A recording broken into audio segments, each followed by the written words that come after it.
I'm going to show you how to replace the transmission. This is a 2008 Rav4 with the 4-wheel drive and I think it's a 2.4 liter 4-cylinder.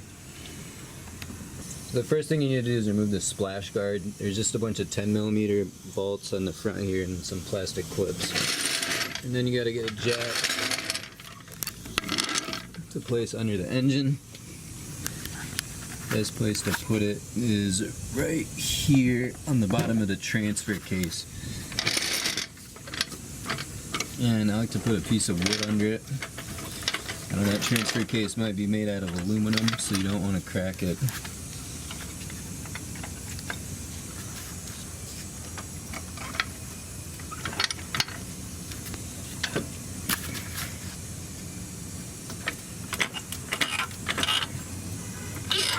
And to start, I'm just going to jack it up a little bit. I only raise it up about an inch. And then to reveal this, you just need to remove the air box. So this bottom piece of it here is going to be on the bottom like this. Obviously the air filter will be in here. And then this top piece is going to be on top. So the first thing you do is you just loosen up this screw a little bit.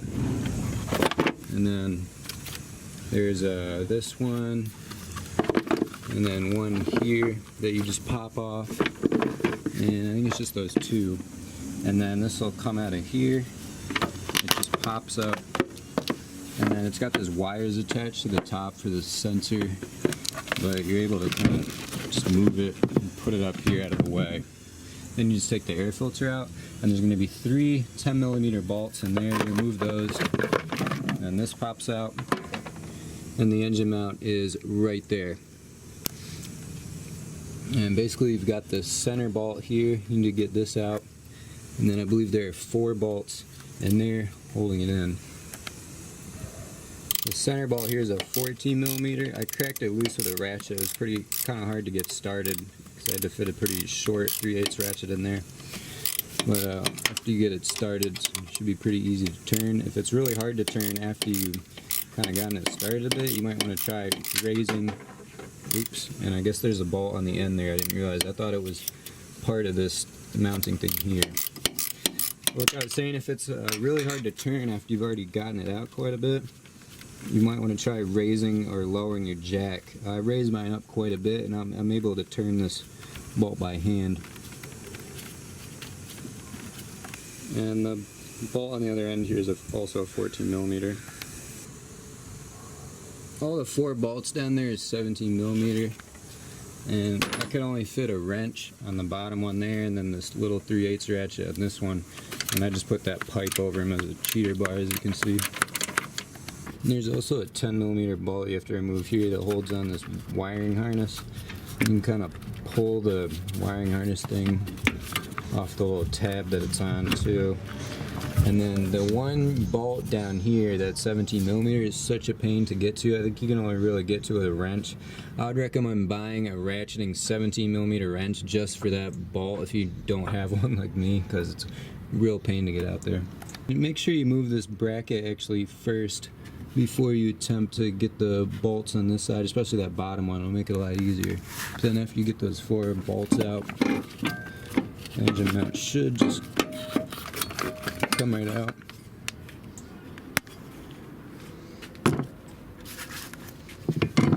And here's what it looks like.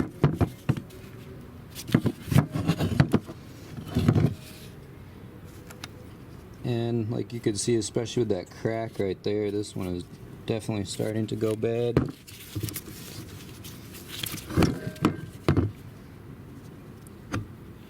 Getting a little bit of crack in those edges there too. You can't really see with the camera, but and when you're putting the new one in, this thing should be able to just slide in and out really easy. You just have to get the height of the jack right. I had to jack it up quite a bit more than it was before. Makes sense the new one might be a little bit higher since the rubber was all worn out on the old one. And then I just want to get all the bolts kind of loosely started before I go tightening them. So like the middle one and all 4 of these, you want to get them in there and get them started before you tighten them fully. And if any of the bolts are getting really like hard to get in, like I got 3 of them in, and then this last one was super hard to get in.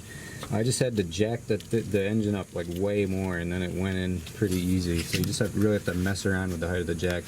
You probably just need to raise it up a lot more if you're having trouble.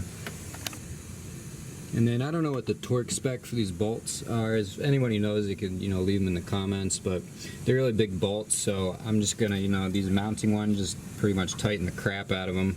If you're just using a regular length ratchet, and this one, kind of get a feel for how much force it took to loosen. I assume you don't want to over tighten this one because I don't think you want to squeeze it in too much.